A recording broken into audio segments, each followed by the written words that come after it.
रायगडमध्ये मध्यरात्रीपासून जोरदार पाऊस कोसळतोय। रायगडच्या रोह्यामध्ये अनेक सखल भागात पाणी साचलेलं आहे, तर रायगडमधील कुंडलिका नदी देखील इशारा पातळीबाहेर गेलेली आहे।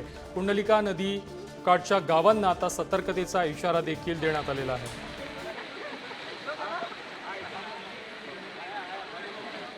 मुसळधार पाऊस पडत आहे।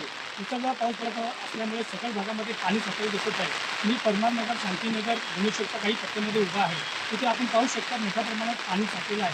त्यामुळे लोकांना जे सामान पाहिजे ते सामान बाहेरून जाताना दिसत आहे। आपण पाहू शकता अशा पद्धतीचं पाणी भुवनेश्वर पलीकड्यामध्ये परिसरामध्ये आलेलं आहे। प्रचंड असं पाणी आल्यामुळे काही लोकांना घरात जाण्याचे जात नाही आहेत आणि अडचण मोठ्या प्रमाणात झाल्यामुळे लोक बाहेरून खाण्याची वस्तू वगैरे घेऊन जाताना दिसत आहेत। आणि पाहू शकता आपण अशा पद्धतीने भुवनेश्वर परिसर, परमारनगर, शांतीनगर आदी ठिकाणी पाणी आलेलं आहे। त्यामुळे लोकांची खूप तारांबळ झालं आहे। पुढारी न्यूज, महादेव सरसंबे, रोहा, रायगड।